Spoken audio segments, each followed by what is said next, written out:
Bismillahirrahmanirrahim. Assalamualaikum warahmatullahi wabarakatuh. Waalaikumsalam.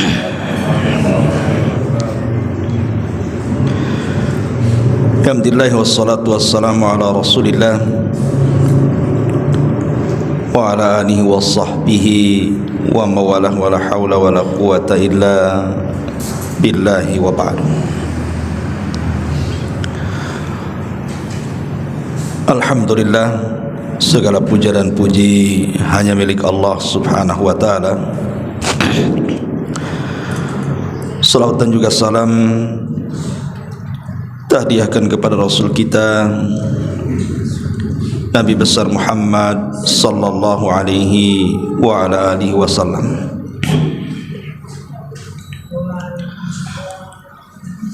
Ma'asyiral muslimin yang dimuliakan Allah subhanahu wa ta'ala,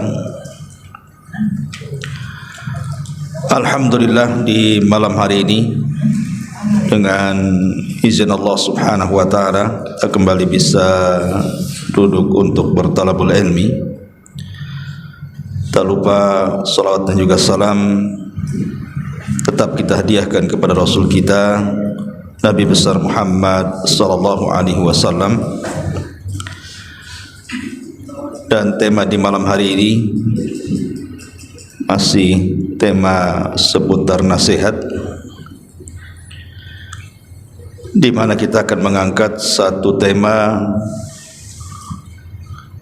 nikmatnya sebuah kematian bagi seorang mukmin.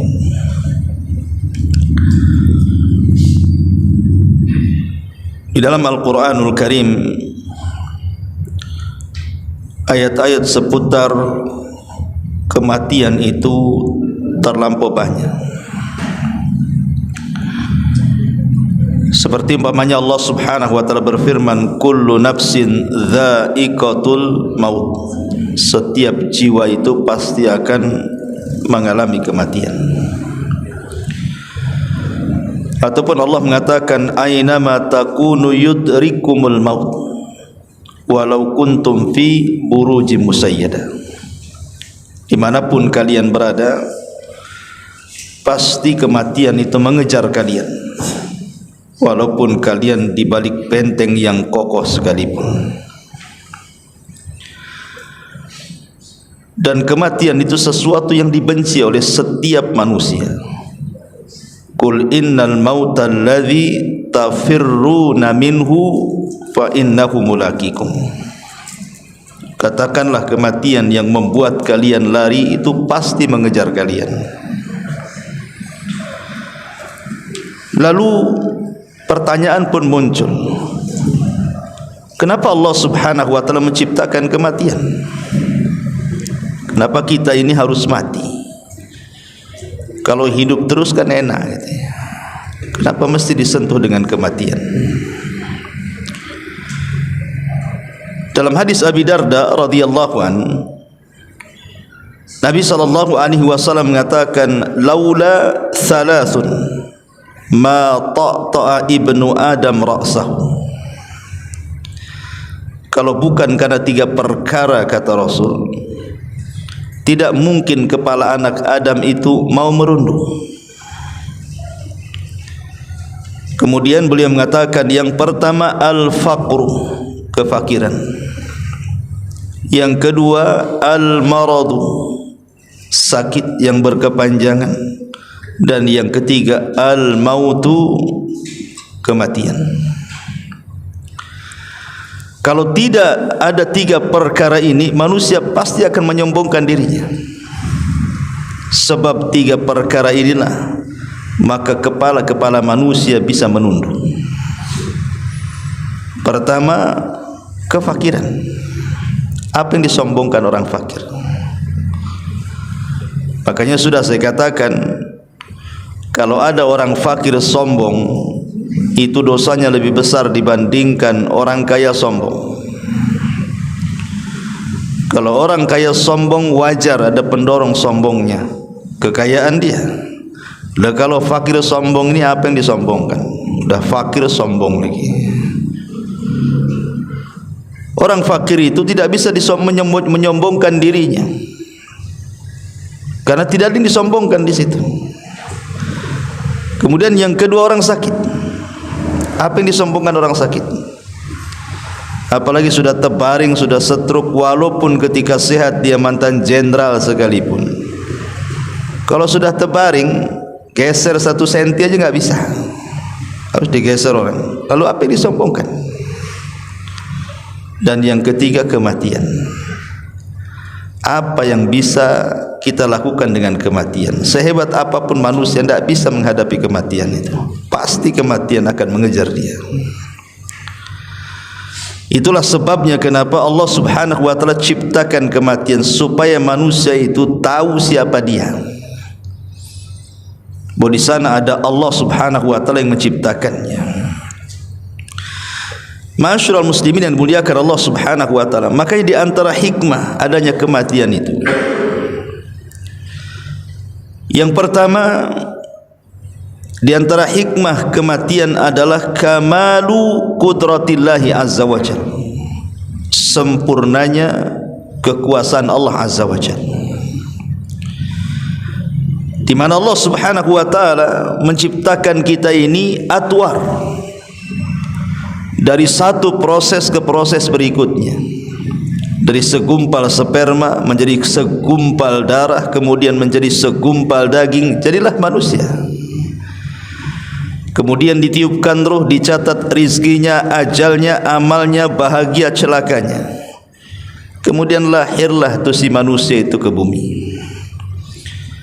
Kemudian dari bayi menginjak remaja, remaja jadi dewasa, dewasa kemudian menikah, punya anak, punya cucu, tua. Apa yang bisa dilakukan? Nunggu kematian. Itulah proses manusia. Manusia itu ada prosesnya. Falaula in kuntum ghaira madinin tarji'unaha in kuntum shadiqin. Maka mengapa jika kamu tidak dikuasai oleh Allah, kamu tidak mengembalikan nyawa itu ke tempatnya jika kamu orang-orang yang benar? Artinya tidak bisa mencegah adanya kematian, karena kematian ini salah satu proses yang menunjukkan tentang kesempurnaan qudratullahi azza wa jalla, kemahakuasaan Allah azza wa jalla. Allah berkuasa atas kita hambanya. Kemudian yang kedua, Allah Subhanahu wa taala menciptakan adanya kematian, begitu juga adanya kehidupan itu. Di antara hikmahnya adalah Allah ingin menguji kita. Siapa di antara kita ini yang baik amalannya? Makanya Allah Subhanahu wa taala mengatakan, "Alladzi khalaqal mauta wal hayata liyabluwakum ayyukum ahsanu amala." Dialah yang menciptakan adanya kematian, adanya kehidupan. Untuk apa? Untuk menguji kalian. Siapa di antara kalian yang baik amalannya? Bukan yang banyak amalannya, tapi yang baik amalannya. Karena yang banyak itu belum tentu baik. Makanya Fudail ibn Iyad mentafsirkan yang baik amalannya itu artinya yang ikhlas dan yang mencontoh Nabi. Itulah yang baik amalannya. Kemudian yang ketiga, dengan adanya kematian, bil mauti tasilun nafsu ilal yakin, maka jiwa akan sampai kepada keyakinannya. Maknanya sekarang manusia siapa tahu siapa sebenarnya dirinya. Ketika ajal sudah menjemput dia, sekarang tahu siapa kamu tuh.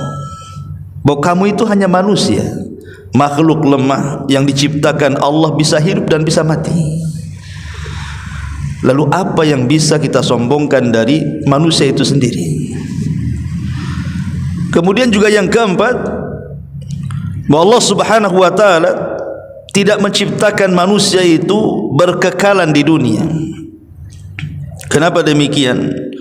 Karena memang Allah Subhanahu wa taala menciptakan manusia itu dari awal penciptaan pun memang Allah sudah katakan kepada Nabi Adam alaihi salam, "Inni ja'ilun fil ardi khalifah."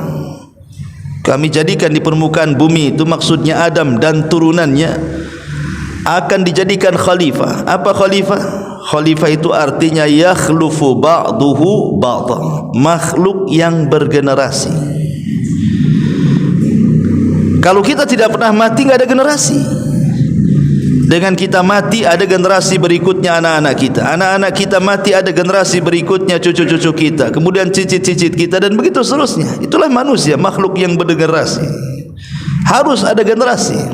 Makanya ada kematian. Kemudian juga yang kelima, Anda bisa bayangkan kalau seandainya tidak ada kematian, yang ada hanya kelahiran dan kehidupan. Sejak zaman Adam sampai hari ini, muat nggak itu Nagoya sini? Coba, kalau nggak ada orang mati, hidup semua, masih hari-hari sana lahir sini lahir, nggak akan muat nih kota Batam ini. Karena orang yang dipendam dalam tanah itu lebih banyak dibandingkan yang hidup di atas tanah. Kalau kita mau kalkulasi, kita hitung berapa jumlah orang dari Adam sampai yang terakhir, kemudian sebelum generasi kita ini, berapa kita tidak bisa jumlah itu, berapa nyawa yang ada dalam kubur itu yang sudah mati itu. Entah berapa ratus juta itu. Kita tidak tahu jumlah mereka. Makanya untuk menjaga kestabilan hidup manusia di bumi ini, makanya ada kematian dan ada juga kehidupan. Ma'asyiral muslimin yang dimuliakan Allah Subhanahu wa taala, yang ingin saya jelaskan pada malam hari ini, setelah kita tahu kenapa Allah menciptakan kematian dan apa hikmahnya. Tadi saya sudah katakan di mukaddimah, kematian ini bagi setiap manusia takut rasanya untuk menghadapinya. Siapapun, saya, Anda, siapapun, pasti kalau mendengar kematian itu kita takut untuk menghadapi kematian. Makanya saking takutnya banyak orang yang merogoh uang banyak itu untuk mengobati penyakitnya karena takut mati itu. Enggak bisa rumah sakit ini, rumah sakit sana, enggak bisa rumah sakit sana, rumah sakit sana lagi.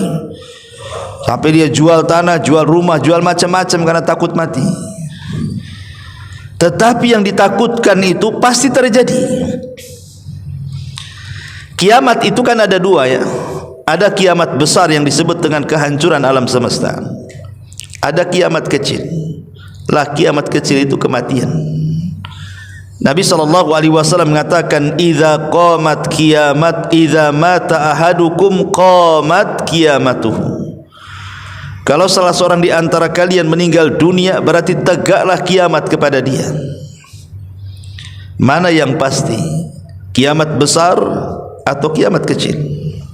Kita katakan kiamat kecil lebih pasti dibandingkan kiamat besar. Bukan berarti kiamat besar tidak akan terjadi, pasti terjadi, akan terjadi, dipastikan tidak mungkin meleset, pasti terjadi.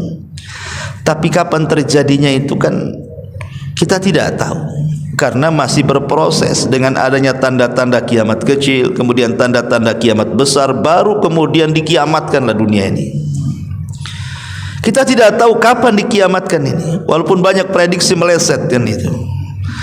Tapi kalau kematian ini sebuah kepastian, ikhwan. Karena Nabi SAW sudah mengatakan, a'maru ummati bainas sittina was sab'in. Usia umatku ini berkisar antara 60 sampai 70 tahun saja. Artinya Rasul sudah ngasih ancang-ancang tuh, bahwa umat Muhammad itu, umat Islam, usianya hanya berkisar 60 sampai 70 tahun saja. Dan sedikit yang melewati 70 tahun itu. Kalaupun ada itu sedikit. Kebanyakan di usia 70 tahun itu sudah OTW bahasa kitanya. OTW ke Tamiang atau ke kuburan Sungai Panas ini ya. Dari sini kita tahu bahwa kalau seandainya antum sekarang usianya 50 tahun, berarti sudah ada ancang-ancang kan itu.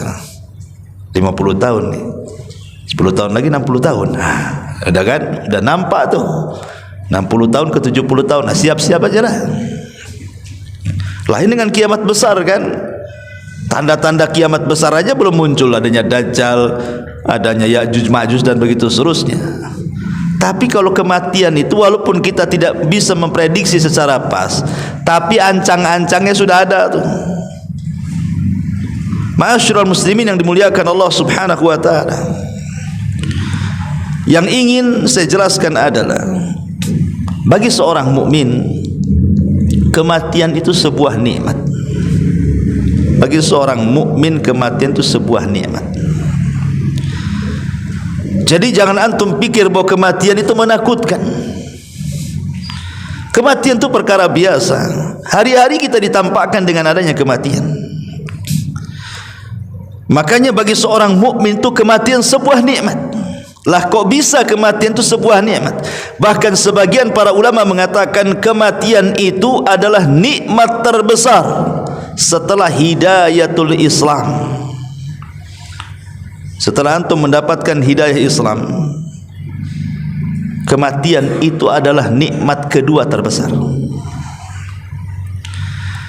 Ma'asyiral muslimin yang dimuliakan Allah Azza wa Jalla, karena kalau seseorang kemudian sudah mendapatkan hidayah Islam, kemudian dia mati di atas Islam, maka itu yang diinginkan semua para nabi. Nabi Yusuf alaihi salam sampai mengatakan apa? Tawaffani muslimah. Ya Allah, wafatkan aku dalam kondisi muslim. Ya ayyuhalladzina amanu taqullaha haqqa tuqatih wa la tamutunna illa wa antum muslimun. Jangan kalian mati kecuali kalian di atas Islam. Ma'asyiral muslimin yang dimuliakan Allah Azza wa Jalla. Baik, kita akan uraikan kenapa kematian bagi seorang mukmin itu adalah sebuah nikmat. Yang pertama, karena Allah Subhanahu wa taala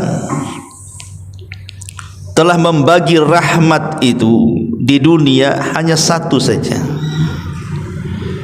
Nabi sallallahu alaihi wasallam mengatakan dalam hadis Abi Hurairah radhiyallahu an, ja'alallahu ar-rahmata mi'ata juz'in fa amsaka indahu tis'atan wa tis'ina wa anzala fil ardi juz'an wahidan fa min dhalikal juz'i yatarahamul khalaik.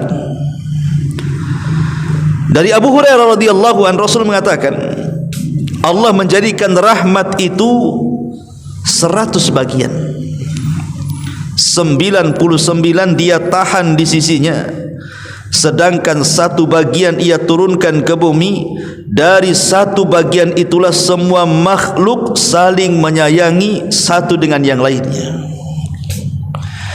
Anda bisa bayangkan satu rahmat yang Allah turunkan di bumi saja, itu sudah cukup bagi kita. Bagaimana Allah Subhanahu wa taala sayang dengan kita itu luar biasa. Di antara kita ada yang diberikan kesehatan, di antara kita ada yang diberikan harta yang banyak, di antara kita ada yang diberikan pasangan, anak-anak, kesenangan, macam-macam. Padahal cuma satu yang diturunkan. Kalau seandainya Allah Subhanahu wa taala wafatkan kita, berarti kasih sayang Allah kepada kita itu bukan satu, tapi digabungkan dengan 99 kasih sayang Allah kepada kita. Seperti apa tuh kasih sayang Allah kepada kita itu setelah kematian? Di bumi saja Allah itu sayang dengan kita, padahal cuma satu yang diturunkan ke bumi itu. Dan tidak mungkin orang mendapatkan 100 kasih sayang Allah kecuali harus disentuh kematian dulu. Karena yang diturunkan ke bumi cuma satu, yang dipegang oleh Allah 99 rahmat. Yang satu saja subhanallah luar biasa. Ma'asyiral muslimin yang dimuliakan Allah Azza wa Jalla. Jadi nikmat kematian bagi seorang mukmin itu karena kelak dia akan mendapatkan rahmat Allah secara sempurna. 100 rahmat diberikan kepada kita, bukan satu. Ya. Ini yang pertama. Yang kedua, bagi kematian seorang mukmin itu adalah istirahat. Kalau ada orang yang mengatakan, sering kita mendengar kalimat di masyarakat, ayo kita antar jenazah ini ke tempat peristirahatan yang terakhir. Kalau ditujukan kepada seorang mukmin benar. Kalimat ini kalau untuk seorang mukmin ya. Karena seorang mukmin itu dengan kematian dia istirahat dari lelah letihnya dunia. Tapi kalau kalimat ini ditujukan kepada orang kafir, kepada orang munafik, kepada orang fasik, ahli maksiat, tidak benar. Kalimat ini tidak benar. Kalau dikatakan ayo kita antar jenazah ini ke tempat peristirahatan yang terakhir, sementara dia pelaku maksiat, dia kira mau istirahat habis mati. Yang ada makin dia itu disibukkan dengan berbagai macam peristiwa di alam kubur itu. Makanya kalimat ini hanya berlaku kepada orang yang beriman, yang taat saja. Makanya dalam sebuah hadis dari Abi Qatadah radhiyallahu an, Nabi sallallahu alaihi wasallam satu hari marra alaihi bi janazatin, lewat padanya pengiringan jenazah. Faqala, tiba-tiba Rasul mengatakan mustarih wa mustarahum minhu. Kata Nabi sallallahu alaihi wasallam, ada orang yang mendapatkan kenyamanan atau istirahat, dan ada pula orang yang lain yang menjadi nyaman istirahat karena ketidakadaan dia, katanya. Jadi orang mati itu ada dua macam. Ada kita yang istirahat dari dia, atau dia istirahat dari kita. Cuman dua aja orang mati itu. Saya ulangi, orang mati itu cuma ada dua tuh. Mungkin kita beristirahat dari dia, syukurlah dia mati. Kalau nggak mati, habislah kita. Nah itu orang zalim. Ya, coba kalau dia masih hidup, wah kacau tuh. Alhamdulillah dia mati. Kita istirahat. Nggak ada dia itu kita istirahat. Atau terbalik, ya, dia yang istirahat dari kita. Karena boleh jadi kita pula yang suka zalimi dia, yang suka nyakiti dia, dan begitu seterusnya. Dia dengan kematian istirahat tuh. Dari penatnya dunia, dari lelahnya dunia, letihnya dunia, dia beristirahat tuh. Makanya Nabi SAW mengatakan, faqalu mal mustari wa mal mustarahu minhu Rasul. Siapa yang beristirahat dan siapa yang diistirahatkan itu? Maka Rasul mengatakan, al abdul mu'min yastarihu min nasabid dunya wa adhaha. Kata Nabi SAW, adapun kematian seorang mukmin, adapun kematian hamba yang mukmin adalah orang yang beristirahat dari keletihan dunia dan kesulitannya. Wal abdul fajir, adapun hamba yang jahat, ahli maksiat, yastarihu minhul ibad wal bilad wasyajar wad dawab, kata Rasul. Adapun orang yang fajir, gemar maksiat, maka hamba Allah yang lainnya, negeri-negeri, pepohonan, hewan-hewan, merasa bersyukur dan beristirahat dengan kematiannya. Nah, kita masuk yang mana tuh kalau mati itu? Yang orang lain senang dengan kematian kita, ataukah yang kita senang dengan kematian kita? Ma'asyiral muslimin yang dimuliakan Allah Subhanahu wa taala. Jadi bagi seorang mukmin, kenapa kematian itu nikmat? Karena lelah letihnya kehidupan dunia berakhir sampai di situ. Dan Allah akan gantikan dengan kenikmatan yang jauh lebih hebat setelah kematiannya. Ini yang nomor dua. Yang nomor tiga, kematian seorang mukmin adalah sebuah nikmat. Karena ada hadis Nabi SAW yang mengatakan, man ahabba liqa Allah ahabballahu liqa'ah, wa man kariha liqa Allah karihallahu liqa'ah. Kata Nabi SAW dalam hadis Anas dari Ubadah ibn Samit radhiyallahu an, barang siapa yang cinta berjumpa dengan Allah, maka Allah pun cinta berjumpa dengan dia.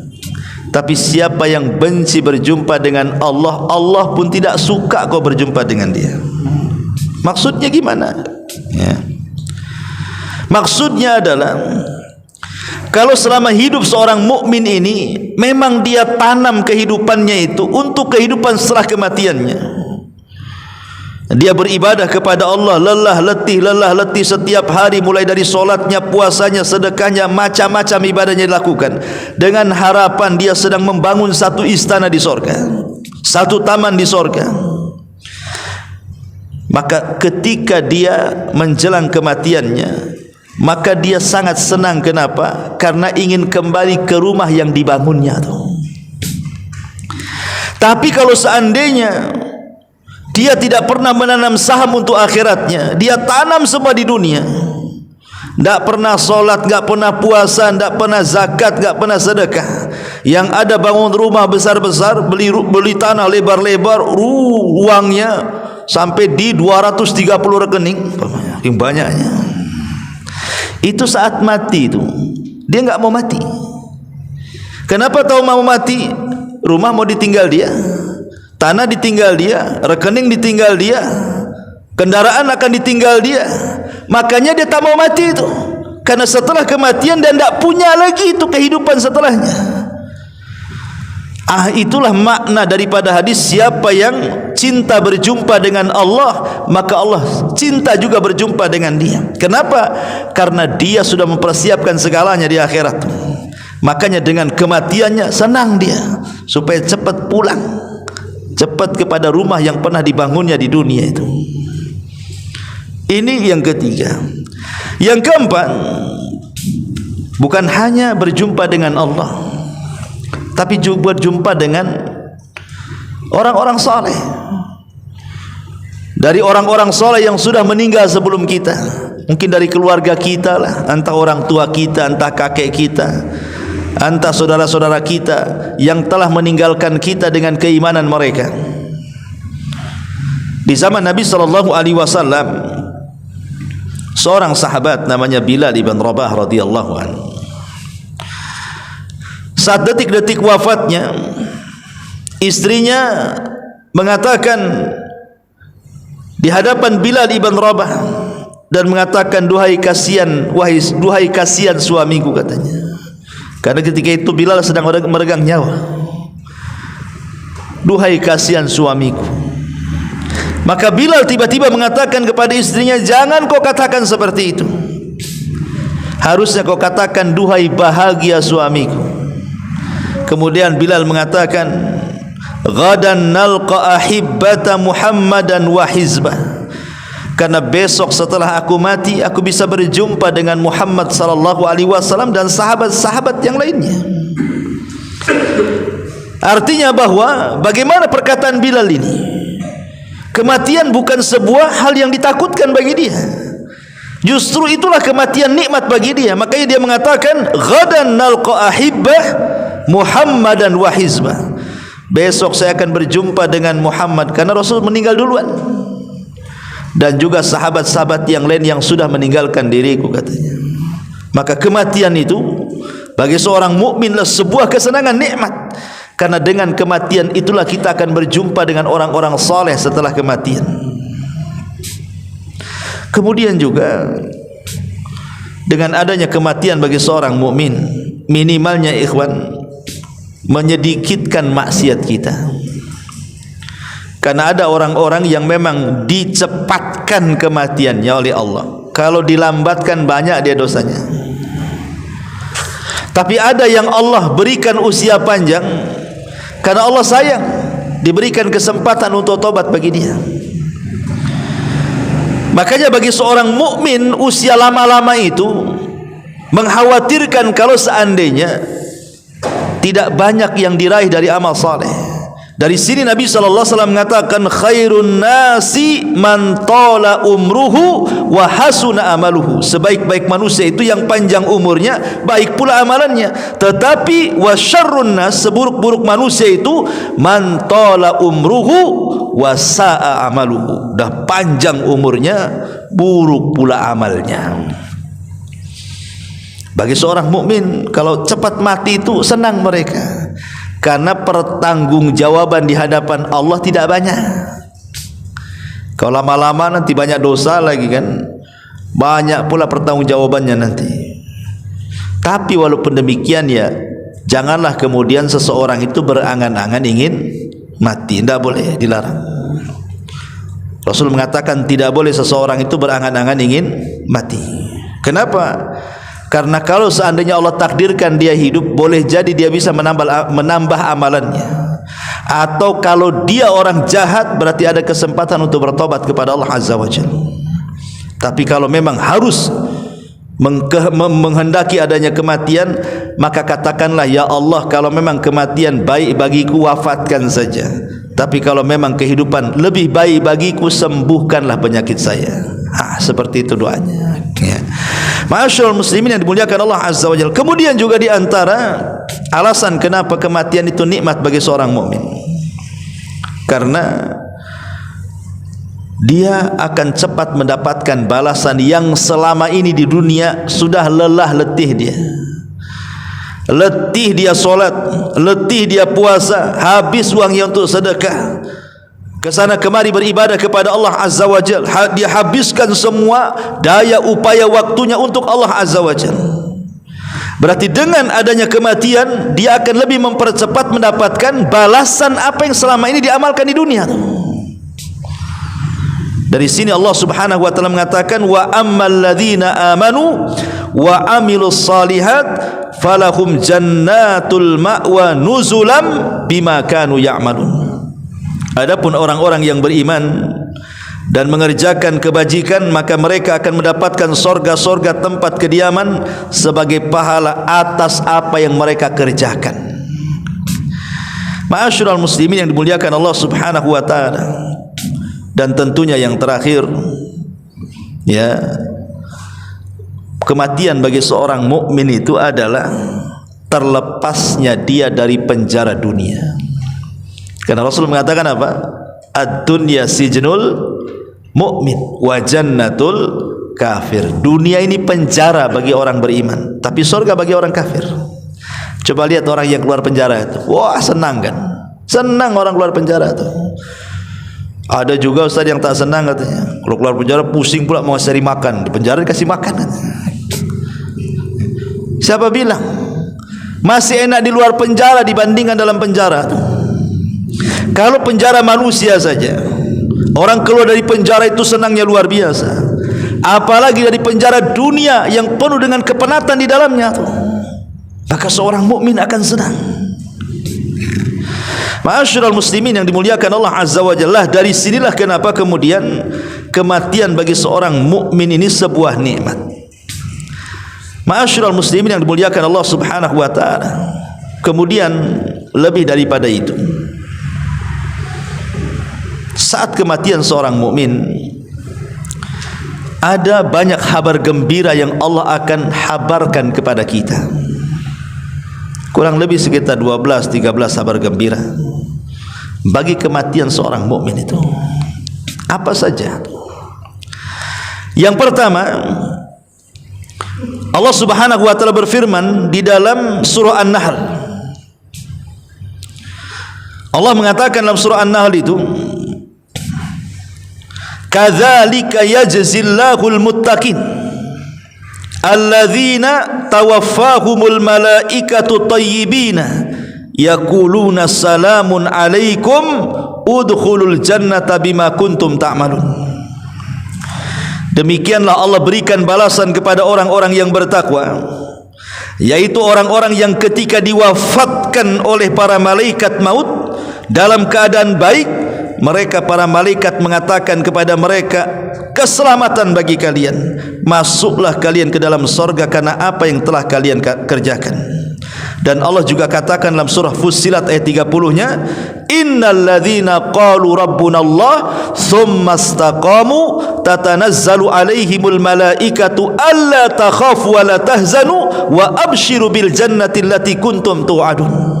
Orang-orang yang mengatakan Rabb kami Allah, kemudian mereka istiqomah, saat kematiannya turun malaikat menghabar gembirakan di telinganya, jangan takut, jangan sedih, karena sorga sudah Allah janjikan kepada. Ini kabar gembira yang pertama. Apa itu? Bisikan-bisikan kebaikan saat kematian. Dan itu hanya kepada orang yang beriman, ya. Jadi saat kita ini diwafatkan oleh Allah Subhanahu wa taala, maka Allah akan utus beberapa malaikat kepada kita. Yang pertama tentu malakul maut dulu yang mencabut nyawa kita. Baru kemudian di samping kiri kanan malaikat maut itu ada namanya malaikat rahmat. Kalau yang meninggal itu orang yang beriman. Malaikat rahmat inilah yang kemudian membawa kain kafan dari sorga, wewangian dari sorga. Ketika malakul maut hanya mencabut ruh saja, langsung diambil malaikat rahmat, kemudian dibungkus dengan kain kafan dari sorga dan wewangian dari sorga. Dan saat detik wafatnya, sebelum ruh itu dicabut, maka malaikat rahmat akan membisikkan di telinga kita ini, jangan takut, jangan sedih, karena Allah sudah janjikan sorga. Maka ruh seorang mukmin akan keluar dengan sangat pelan dari ujung-ujung kaki, ujung-ujung jari jemari kaki, kemudian naik ke atas, ya, kemudian keluar dari mulutnya. Kenapa mesti dari kaki dulu? Kenapa tidak dari umpamanya dari kepala dulu? Kenapa ruhnya itu berjalan dari kaki dulu coba? Apa hikmahnya? Supaya dia tidak lari. Jadi orang mati itu ruhnya dicabut dari kaki dulu. Ketika sudah sampai di badan, dia nggak mungkin lari, karena saat itu tidak ada waktu untuk tobat. Sebab kalau seandainya dari arah mana dulu, dia bisa lari ke masjid kan, dengan kakinya bisa lari ke masjid tuh. Kemudian dia bertobat kepada Allah Azza wa Jalla. Tapi ketika ruh berjalan dari kaki ke atas, akhirnya dibuat orang itu tidak bisa apa-apa, tidak bisa bergerak lagi sudah. Karena orang berjalan itu dengan kaki. Karena ketika kematian itulah waktu di mana tobat tidak mungkin diterima. Disitulah Rasul mengatakan, innallaha yaqbalu taubata abdin ma lam yugharqir. Allah itu masih menerima tobatnya hamba sebelum nyawa di kerongkongan. Tapi kalau sudah seperti itu, mana bisa dia bertobat? Tapi kematian seorang mukmin, maka kabar gembira yang akan diberikan oleh Allah apa itu?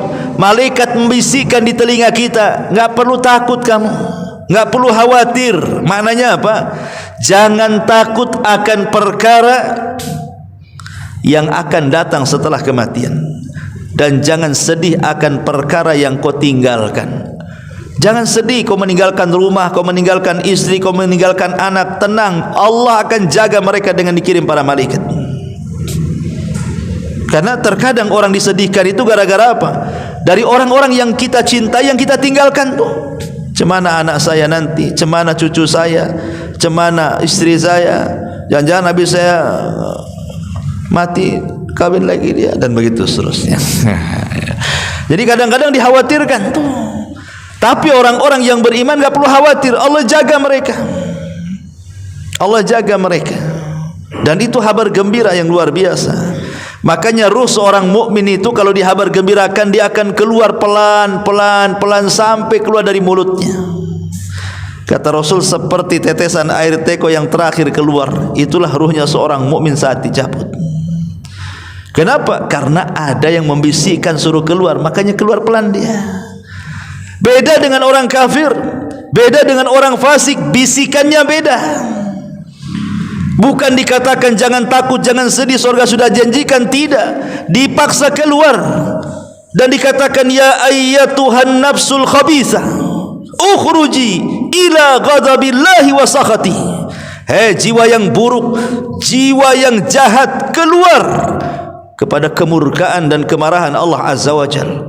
Akhirnya ruh itu takut keluar, karena tidak mau keluar dan takut keluar, dipaksa keluar oleh malakul maut seperti cerulit yang dimasukkan ke bulu wol, kambing wol, disiram kemudian nempel di cerulit itu, kemudian dicabut dengan paksa. Apa enggak amburadul tuh bulu-bulu kambing wol tuh? Seperti itulah kematian orang fasik, orang fajir. Dia akan merasakan sakit yang tidak ada yang tahu kecuali Allah Subhanahu wa taala. Kenapa? Karena teriakannya nakut-nakuti. Logikanya begini, ikhwan, antum dalam rumah, tiba-tiba kemudian ada orang yang berteriak di luar, yang sebelah kiri, sebelah kanan berteriak, keluar, mau enggak uang 5 miliar. Yang sebelah kiri teriak, keluar, ku bunuh kau katanya. Kira-kira antum keluar dari mana tuh? Pasti ya keluar dari yang ngasih uang 1 miliar atau 5 miliar tadi kan. Jadi kalau teriakannya nakut-nakuti, kita pun tak mau keluar lah. Tapi kalau teriakannya ngasih kabar gembira, keluarlah, ini ada hadiah untukmu, pasti keluar kita. Ya, keluarlah, ini debt collector sudah nunggu nih. Mana bisa dia keluar? Nah, takut yang ada kan. Itu di dunia tuh. Kalau ditakut-takuti aja nggak mau keluar kita. Sama ruh juga sama begitu. Ruh itu kalau yang ngasih kabar gembira di telinga itu, keluarlah wahai jiwa yang tenang kepada keridhaan Allah. Jangan takut, jangan sedih. Surga sudah dijanjikan. Cepat keluar dia. Tapi orang kafir, orang fasik tidak, susah keluarnya. Bahkan saking susahnya ada yang dibuat koma berhari-hari, berminggu-minggu, berbulan-bulan. Allah sengaja siksa seperti itu. Naudzubillah. Enggak mati-mati orang itu dibuat koma. Ya. Ma'asyiral muslimin yang dimuliakan Allah Azza wa Jalla. Ini yang pertama, kabar gembira bagi seorang mukmin. Kemudian yang kedua, apabila ruh sudah dicabut, kemudian ruh ini akan melesat ke langit, ikhwan. Ruh ini akan melesat ke langit. Kenapa demikian? Karena manusia itu terbagi dari 4 unsur. Kita ini loh, badan kita ini terbagi menjadi 4 unsur. Ada ruh, ada akal, ada hawa nafsu, dan ada jasad. Itulah rangkaian badan kita nih. Adapun jasad itu asalnya dari bumi. Karena Adam itu asal penciptaan manusia dari mana? Dari tanah. Berarti jasad itu asalnya dari tanah, kembali ke tanah. Tapi ruh itu asalnya dari Allah. Makanya dia melesat ke Allah sana. Ruh gandengannya dengan akal, jasad itu gandengannya dengan hawa nafsu. Makanya jasad ini dia cenderung dengan hawa nafsu, akhirnya mengikuti syahwat dia. Makan, minum, tidur, ya, perempuan dan begitu seterusnya, itulah syahwat. Ya. Kemudian ruh ini beda. Ruh ini dia bergabungnya dengan akal. Makanya ruh ini dia lebih sehat dibandingkan badan. Saat kematian ruh ini naik melesat ke langit karena memang dia berasal dari Allah, maka kembali kepada Allah dia. Ketika sampai di langit pertama, maka ruh yang diangkat oleh malaikat-malaikat ini kabar gembira yang kedua adalah semua malaikat di langit memuji dia. Dan dikatakan, ini ruhnya siapa ini? Maka malaikat yang membawa ruh kita itu mengatakan, oh ruhnya fulan bin fulan.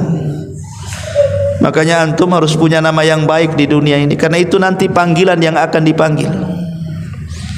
Ya, nama yang baik. Islam kan sudah mengatur nama tuh.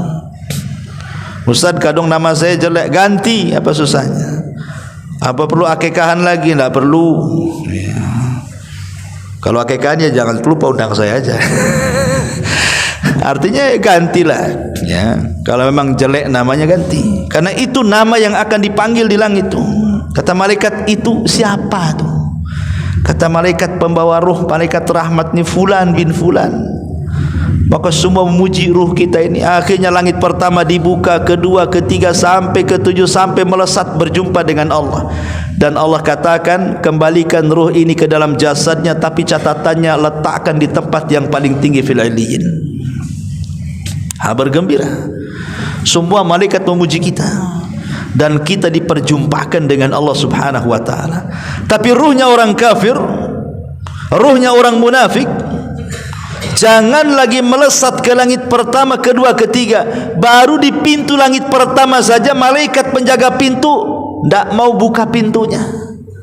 Sampai Allah mengatakan, la tufattahu lahum abwabus sama wa la yadkhulunal jannah hatta yalijal jamalu fi sammil khiyat. Allah tidak akan membukakan pintu-pintu langit, bahkan mereka tidak akan masuk surga sampai ada cerita unta masuk ke liang jarum. Tidak ada kabar gembira bagi mereka. Tapi orang yang beriman ada kabar gembira, dipuja-puji malaikat di langit sana, disebut-sebut namanya, dan dihantarkan dengan baik-baik dari langit, dikembalikan kepada ruhnya. Ini kabar gembira yang kedua. Kabar gembira yang ketiga, ketika ruhnya sampai di jasadnya.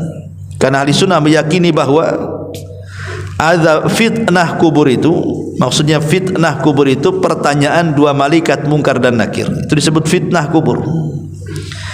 Itu terjadi bil jasadi war ruh, dengan jasad dan juga dengan ruh.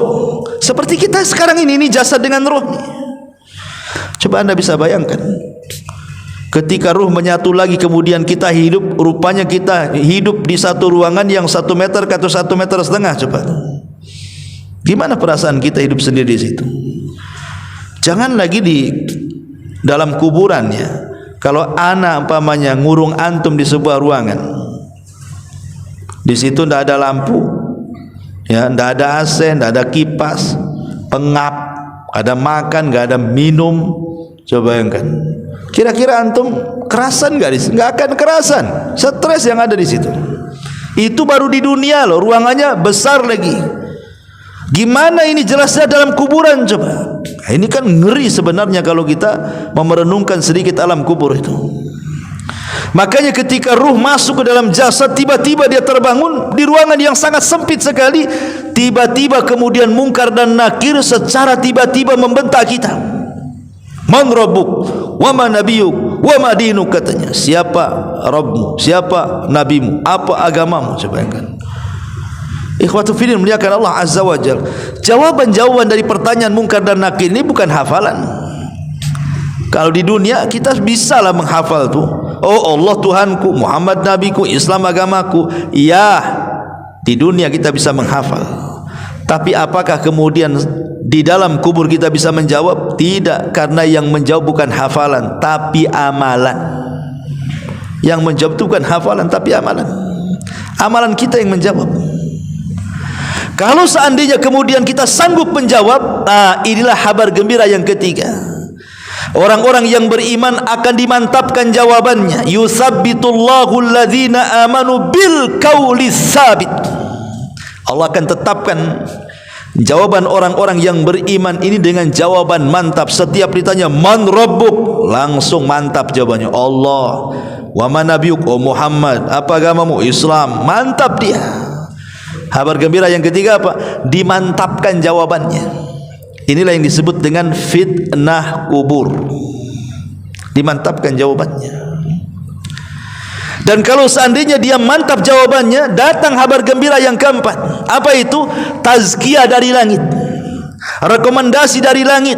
Allah Subhanahu wa taala katakan, "An sadaqa abdi, hambaku telah benar." Kalau Allah yang mengatakan seperti itu, selesailah dia. Dia pasti bahagia tuh.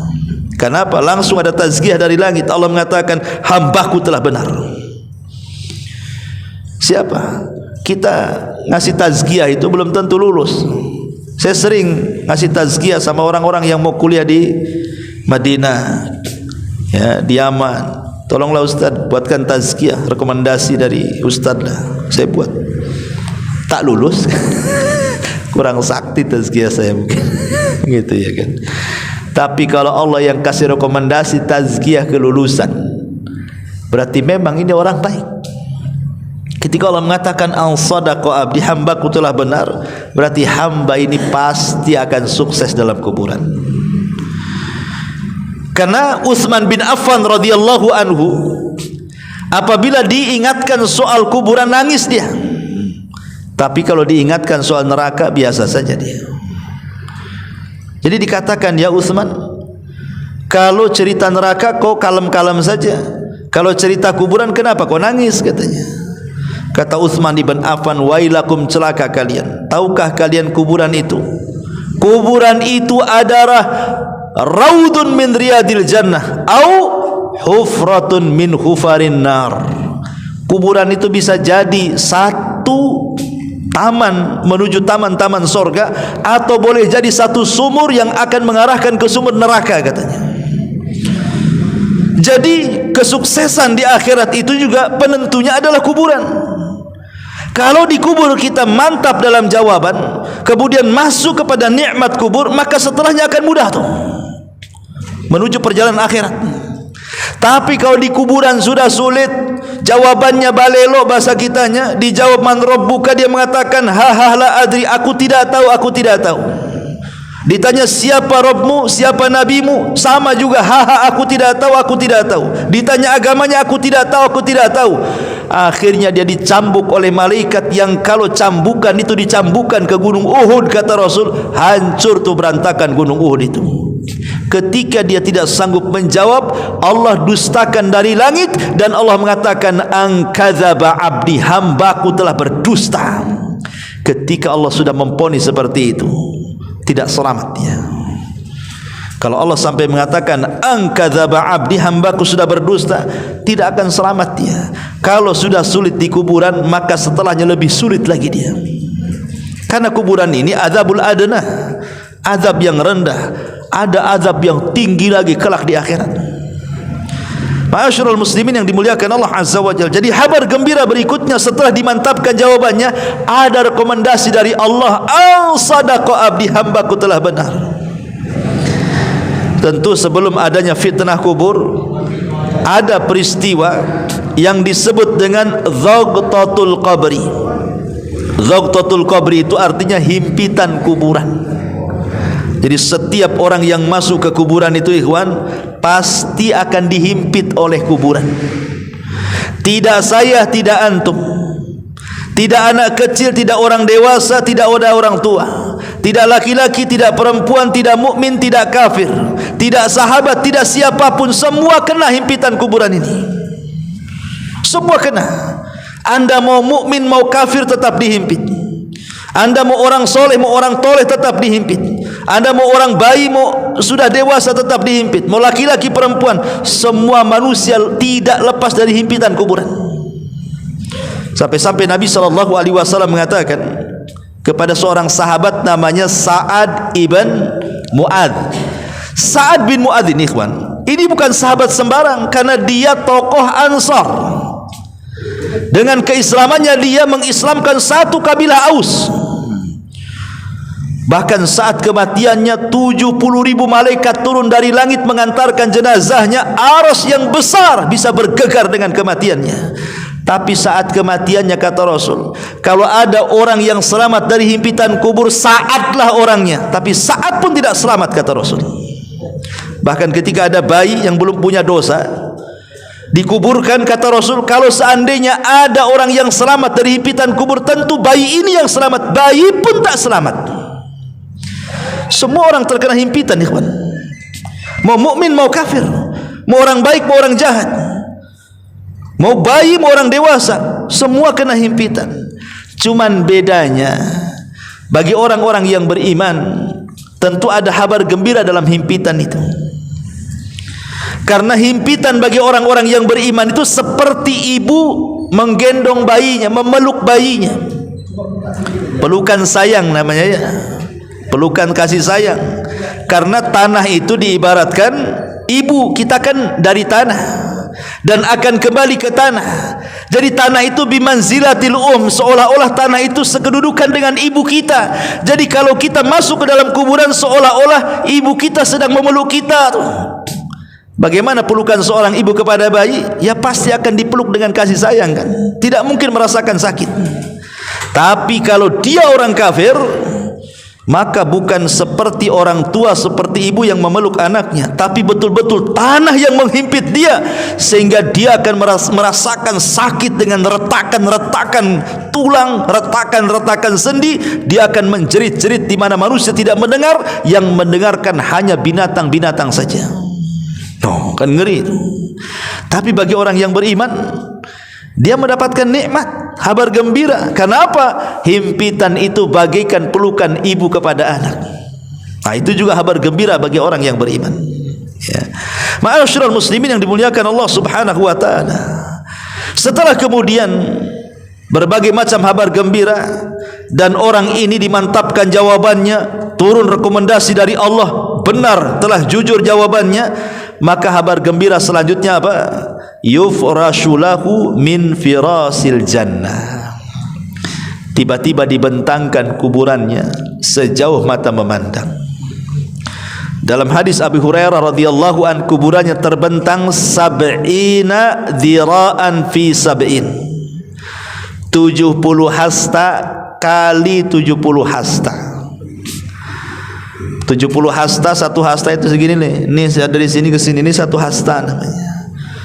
Ya, berarti kalau 70 hasta kita bagi dua saja berarti 35 meter. Ya kan, 35 meter kali 35 meter. Ah, itu luasnya kuburan itu seperti itu, meluas. Itu dalam hadis Abu Hurairah. Tapi dalam hadis Bara bin Azib beda lagi. Jadi ketika kuburan itu diluaskan bukan 70 hasta kali 70 hasta, tapi madal basar, sejauh mata memandang. Seperti antum naik ke tempat yang paling tinggi gitu ya, di mana di sini, pandanglah sejauh mata memandang. Seperti itulah kuburan itu diluaskan sejauh mata memandang. Tetapi ikhwatu fiddin, ini perkara gaib, tidak bisa antum taruh CCTV di situ. Kata Ustaz katanya kuburannya meluas, saya taruh CCTV, ditongkrongi depan komputer, tak ada gerak-gerak tuh. Ya, karena orang ini bego, ya. Dia mau menyamakan perkara nyata dengan perkara gaib, tidak bisa. Perkara gaib itu alladzina yu'minuna bil ghaib, cukup diimani, bukan diteliti. Ya. Oh, kata Ustaz, mungkar nakir datang, kita taruh CCTV, ditunggui, mana si mungkar si nakir, tetap datang-datang. Tetap aja tuh si jasad tuh diam saja dalam kuburan tuh. Ini perkara gaib, tidak bisa kemudian disamakan dengan perkara nyata. Cukup diimani saja bahwa ada perkara-perkara seperti itu. Ma'asyiral muslimin yang dimuliakan Allah Azza wa Jalla. Kemudian setelah kuburannya dibentangkan sejauh mata memandang, maka Allah Subhanahu wa taala akan memberi kabar gembira yang lain. Disuruh dibuka tuh pintu sorga, diarahkan ke kuburannya.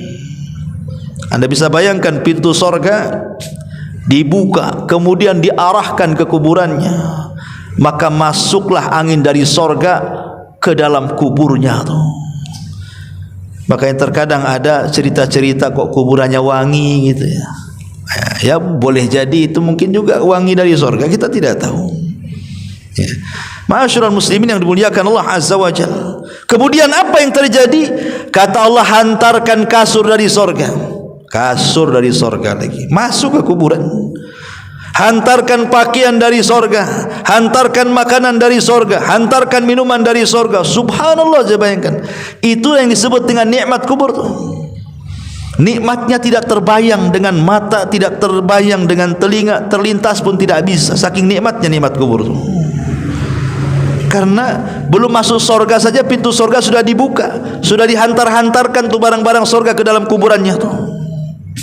Kemudian di situ Allah Subhanahu wa taala akan memerintahkan para malaikat untuk apa?